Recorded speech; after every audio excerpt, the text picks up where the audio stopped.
एक मुल्क सूडान जिसे अफ्रीका का दिल कहा जाता है, लेकिन आज वही सूडान आग, गोलियों, बारूद के धुएं में डूबा जा रहा है।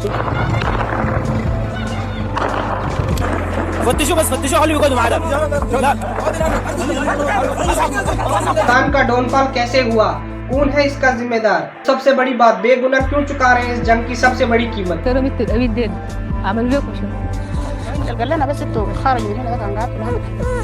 वर्ल्ड फूड प्रोग्राम ने कहा कि अगर सूडान में जंग नहीं रुकी तो वर्ल्ड का सबसे बड़ा भुखमरी संकट खड़ा हो सकता है। ये पूरी कहानी को समझते हैं, वीडियो को लाइक और चैनल को सब्सक्राइब जरूर करना।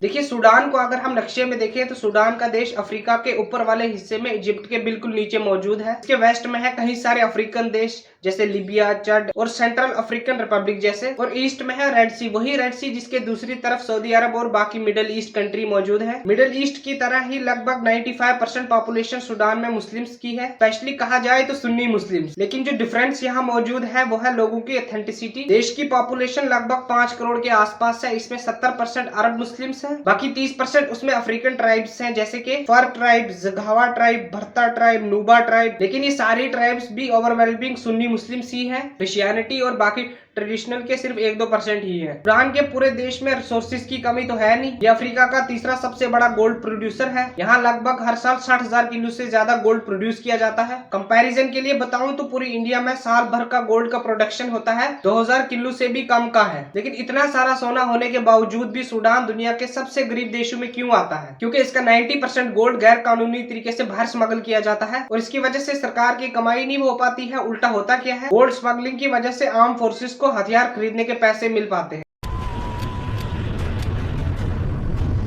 साल 1956 में ब्रिटिश इजिप्शियन रूल से आजादी मिलने के बाद सूडान का देश ज्यादातर मिलिट्री और अथॉरिटी रूल के अंदर ही रहा है। यहाँ सबसे लंबी डिक्टेटर चलाने वाले जनरल उमर हसन अल बशीर ने साल 1989 में सिविलियन सरकार का तख्ता पलट करवा दिया था। इसके बाद उन्होंने सारी पावर्स को अपने पास कंसंट्रेट कर दिया और 30 सालों तक राज किया। इन 30 सालों में जो कुछ आप बुरा इमेजिन कर सकते हो वो इस देश के साथ हुआ। Economic crisis, corruption, inequality, civilian war. साल 2011 में बंटवारा तक हो गया जब सूडान साउथ सूडान में एक अलग इंडिपेंडेंट कंट्री बन गई। यहाँ के इकोनॉमिक की हालत इतनी बुरी है, पिछले 17 सालों से जीडीपी नेगेटिव ही रही है। साल 2019 में इतनी खराब हालत देखने के बाद लोग प्रोटेस्ट करने उतरे थे अल बशीर के खिलाफ, लेकिन अनफॉर्चुनेटली बात यह हुई कि इस प्रोटेस्ट को हाईजैक कर दिया गया 2 मिलिट्री जर्नल्स के द्वारा। एक सूडान के आर्मी के जनरल अब्दुल फतेह अल बुरहान और दूसरे इनके पैरामेडिकल ग्रुप आरएसएफ के लीडर जनरल मोहम्मद हमदान दगालो। इन दोनों ने साथ में मिलकर अल बशीर को पावर से हटा दिया। लेकिन प्रोटेस्ट कर रहे लोगों की डिमांड थी कि देश में डेमोक्रेसी आए, एक डेमोक्रेटिक कंट्री बने। और अगस्त 2019 में आर्मी लोगों की डिमांड को मान लेती है और इलेक्शन करवाने के लिए तैयार हो जाती है। लेकिन इलेक्शन होने तक देश को चलाने के लिए केयर टेकर सरकार बना लेती है। इसमें आर्मी और सिविलियन पार्टीज के दोनों तरफ के लोग शामिल होते हैं। इस केयर टेकर सरकार को काउंसिल कहा गया और अल बुरहान ने खुद को इस काउंसिल का हेड बना लिया और दगालो का इसका डिप्टी हेड बना लिया गया। यानी इन दोनों जर्नल्स ने सारी पावर अपने पास रख दी। लोगों को लगा कोई बड़ी बात नहीं है, कुछ समय की बात है, उसके बाद देश में डेमोक्रेसी आएगी। लेकिन अफसोस 2021 में अल बुरहान इस केयर टेकर सरकार को डिसॉल्व कर लेते हैं, सारी पावर्स अपने हाथ में ले लेते। First of all, we are declaring a state of emergency.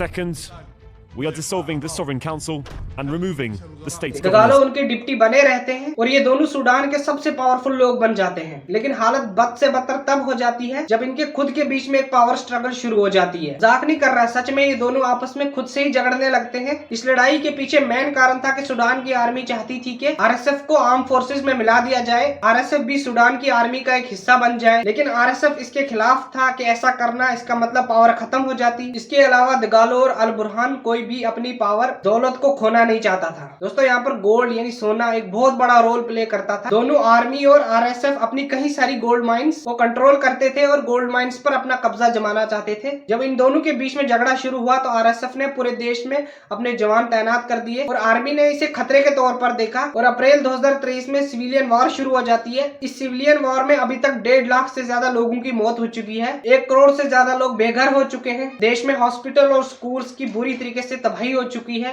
कई जगह पर भुखमरी के संकट आ रखे हैं। सितंबर 2025 में केवल डाकफॉर्म और कोडोफार्म में 3.5 लाख से ज्यादा लोगों की मौत भुखमरी की वजह से हुई। लेकिन वर्ल्ड फूड प्रोग्राम ने कहा कि अगर ये वॉर रुकी नहीं तो जल्द ही सूडान में रिसेंट हिस्ट्री का सबसे बड़ा भुखमरी का संकट आ सकता है। तो ये है सूडान की हालत इस टाइम पर। तब दो लोग आपस में लड़ रहे हैं और देश इस हद तक पहुंच गया है। अब आने वाले समय में सूडान में कुछ हो ना हो, सूडान टूटकर एक दूसरा देश भी बन जाए। जैसे हमारे यहाँ स्टेट बनती है ना, वैसे सूडान में टूट कर दूसरे देश बन रहे हैं। बाकी आपको ये वीडियो कैसी लगी, वीडियो को लाइक और चैनल को सब्सक्राइब जरूर करना। मिलते हैं एक नई वीडियो में, तब तक के लिए खुदा हाफिज।